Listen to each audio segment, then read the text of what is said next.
درود پاک کب کب کہاں کہاں اور کیسے کیسے کام آتا ہے۔ ایک بہت ہی خوبصورت واقعہ، بڑا ایمان افروز واقعہ ہے جو میں آپ کے سامنے پیش کرتا ہوں۔ ایک دوست نے اپنے ایک دوسرے دوست کو قرض دیا، اور جب اس نے قرض دیا تو وہ قرض ایک بڑی اماؤنٹ تھی، 3000 دینار۔ وہ ٹائم آ گیا جب اس ٹائم وہ قرض لینے کے لیے اپنے دوست کے پاس گیا کہ بھائی مجھے میرے پیسے واپس دو، تو اس نے کہا کہ پیسے تو نہیں ہے میرے پاس، میں کولیپس ہو گیا ہوں، بزنس سب میرا ختم ہو گیا ہے، میں تمہاری رقم نہیں دے سکتا۔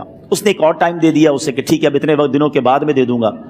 وہ ٹائم بھی گزر گیا، اور جب وہ ٹائم بھی گزر گیا تو اس کے بعد اس دوست نے کہا کہ اب تو پیسے دے دو بھائی، میرا ٹائم پورا ہو گیا ہے۔ پھر نہ دے سکا ٹائم۔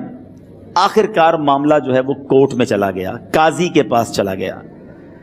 اب قاضی نے جس کو پیسے دینے تھے اس کو بلایا اور کہا کہ بھائی آپ کو اس کے پیسے دینے ہیں؟ کہتا ہے ہاں پیسے تو دینے ہیں۔ تو کہا پھر دیتے کیوں نہیں ہو؟ کہا پیسے ہیں ہی نہیں، کاروبار ہی ختم ہو گیا ہے، قرضہ تو لیا تھا، اب میرے پاس بچا ہی کچھ نہیں ہے۔ تو کہا اچھا اب یہ بتاؤ کہ کب دو گے، کیسے دو گے؟ اس نے کہا بس میرے پاس پیسے ہی نہیں ہیں۔ تو کہا اب تمہارے پاس 30 دن کا ٹائم ہے، 30 ڈیز میں یا تو اس کے پیسے لوٹا دو یا 30 دن کے بعد تمہیں قید کر دیا جائے گا۔ یہ شخص اب گھر آیا، پیسے تو تھے نہیں، مگر شاید علماء نے لکھا کتابوں میں، یہ واقعہ کئی بڑی بڑی کتابوں میں لکھا اور درود پاک کے فضائل کی بڑی بڑی کتابوں میں لکھا، اور اس شخص نے سوچا کہ اس نے ایک حدیث پاک پڑھی ہوئی تھی کہ جس میں یہ نبی پاک علیہ الصلوۃ والسلام نے فرمایا ہے، جس کا مضمون ہے کہ جو شخص پریشان ہو، مصیبت زدہ ہو، اسے چاہیے کہ مجھ پر کثرت سے درود پاک پڑھے، کیونکہ درود پڑھنا مصیبتوں اور پریشانیوں کو لے جاتا ہے۔ اب اس عاشق رسول نے سوچا اور تو کچھ ہے نہیں، اب میں درود پاک پڑھنا شروع کرتا ہوں۔ صبح سے لے کر شام تک وہ درود پاک پڑھنے لگ گیا۔ 27 دن گزر گئے، only 3 days left، 3 دن باقی تھے قاضی کے پاس جانے میں۔ 27 دن گزر گئے درود پڑھتے پڑھتے۔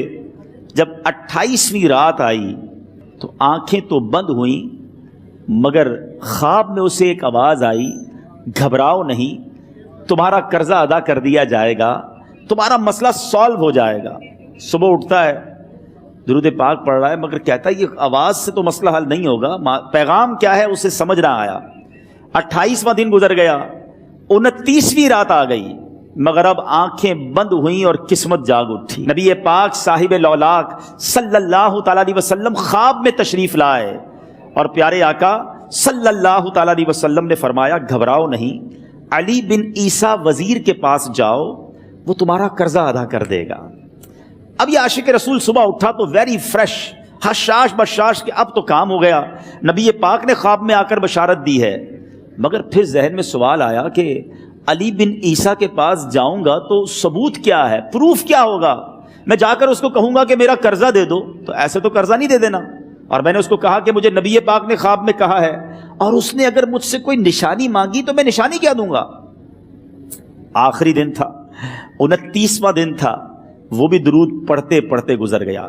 30th نائٹ آ گئی، صبح وہ دن ہے جب عدالت میں جانا ہے۔ اب اس رات پھر نبی پاک علیہ الصلوۃ والسلام خواب میں تشریف لائے، اور آقا علیہ الصلوۃ والسلام نے فرمایا کہ علی بن عیسیٰ وزیر کے پاس جاؤ، وہ تمہارا قرض ادا کر دے گا۔ کہ حضور چلا تو جاؤں گا، لیکن اگر وزیر نے مجھ سے کوئی نشانی طلب کی تو میں کیا جواب دوں گا؟ پیارے آقا علیہ الصلوۃ والسلام نے کمال کا ارشاد فرمایا کہ علی بن عیسیٰ سے کہنا کہ تم روزانہ فجر کی نماز کے بعد 5000 بار درود پاک پڑھتے ہو، یہ راز فقط تم جانتے ہو اور تمہارا رب جانتا ہے۔ اب یہ جب صبح اٹھا تو ایک نشانی بھی مل چکی تھی۔ عدالت میں جانے سے پہلے وزیر کے دربار میں پہنچ گیا، اسے یہ ڈر تھا کہ آج پیسے نہ لوٹائے تو سزا ہو سکتی ہے۔ جب وزیر کے دربار میں پہنچا تو وزیر اپنے مشیروں کے ساتھ بیٹھا تھا۔ کہا مجھے آپ سے بات کرنی ہے۔ کہا بتاؤ کیا بات کرنی ہے؟ کہا میں ایک پیغام لایا ہوں آپ کے لیے۔ اچھا کس کا پیغام لائے ہو؟ کہا میں نبی پاک جناب محمد مصطفیٰ صلی اللہ تعالیٰ علیہ وسلم کا پیغام لایا ہوں۔ وہ عاشق رسول وزیر تھا، کہتا بتاؤ میرے آقا نے کیا پیغام دیا ہے؟ کہا حضور میں 3000 دینار کا مقروض ہوں، آج آخری دن ہے، اور میرے آقا نے مجھے بشارت دی ہے کہ آپ سے کہوں کہ آپ میرا قرض ادا کر دیجئے۔ علی بن عیسیٰ کہتا ہے کوئی ثبوت ہے آپ کے پاس؟ ہے کوئی دلیل بھی ہے آپ کے پاس؟ میں کیسے مان لوں کہ آپ کو نبی پاک علیہ الصلوۃ والسلام نے بھیجا ہے؟ عاشق رسول کہتا ہے خالی ہاتھ نہیں آیا، میرے آقا نے مجھے دلیل بھی عطا فرمائی ہے، مجھے ایک ایویڈنس بھی دیا ہے، اور پروف یہ ہے حضور کہ آپ روزانہ صبح فجر کی نماز کے بعد نبی پاک صلی اللہ تعالی علیہ وسلم کی بارگاہ میں درود و سلام کا نذرانہ پیش کرتے ہیں. جب تک 5000 کا عدد پورا نہیں ہوتا آپ اس وقت تک کسی اور سے بات نہیں کرتے. اور اے وزیر صاحب، یہ راز صرف آپ کو پتا ہے اور آپ کا رب جانتا ہے. اللہ اکبر. وہ وزیر تو جس کو کہے نا جھوم اٹھا، ایسا عاشق رسول وزیر تھا جو روزانہ صبح 5000 درود پڑھتا ہو. اس کی تو عید ہو گئی نا.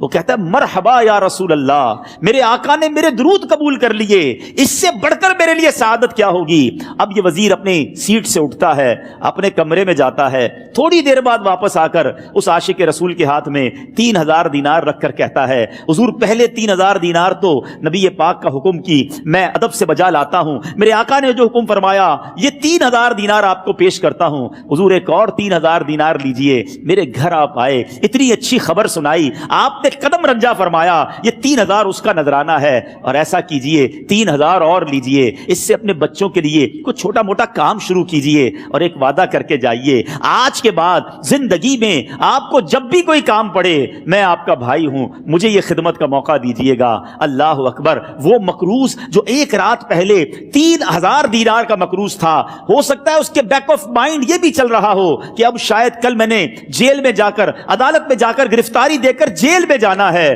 مگر اب 9000 دینار ہاتھ میں ہیں. عاشق رسول جھومتا ہوا نبی پاک کی یاد میں گھومتا ہوا اب عدالت میں پہنچا. عدالت میں everybody expecting over there کہ آج اس نے آنا ہے اور آ کر کہنا یہی ہے کہ پیسے تو نہیں ہیں، گرفتار کر لو. مگر جا کر اس عاشق رسول نے 3000 دینار جج صاحب کے ہاتھ میں رکھ دیے. قاضی کہتا ہے پہلے تو یہ بتاؤ پیسے آئے کدھر سے؟ تم تو کہتے تھے غریب ہوں، تم تو کہتے تھے کاروبار نہیں ہے، ایک مہینے میں اتنی بڑی رقم کا انتظام کیسے ہو گیا؟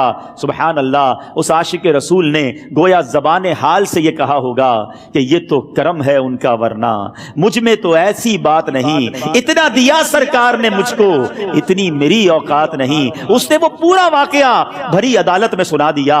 اللہ اکبر. میرے پیارے اسلامی بھائیوں ذرا سوچو پہلے زمانے میں کیسے عاشقان رسول ہوا کرتے تھے. وہ جج، وہ قاضی بھی کیسا سرکار علیہ الصلوۃ والسلام کا عاشق تھا.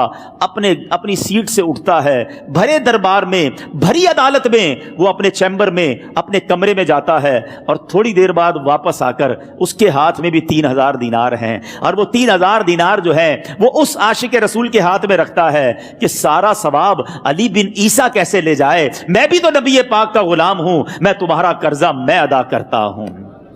اچھا اب ایک اور عجیب سینیریو یہ بن گیا کہ جس نے کیس کیا تھا، جس نے دعویٰ کیا تھا، وہ بھی یہ سارا منظر دیکھ رہا تھا. کہتا ہے جج صاحب ذرا رکیے، میں بھی اپنے آقا کا امتی ہوں، اور ایک کام کیجئے قلم کاغذ منگوائیے، اس عاشق رسول کا قرضہ ہی میں معاف کر دیتا ہوں. اچھا اب عاشق رسول نے وہ واپس 3000 دینار جو جج صاحب نے دیے تھے وہ واپس جج صاحب کو دیے کہ حضور یہ پیسے آپ ہی رکھ لیں، قرضہ ہی معاف ہو گیا، اب آپ کے پیسے کا میں نے کیا کرنا ہے؟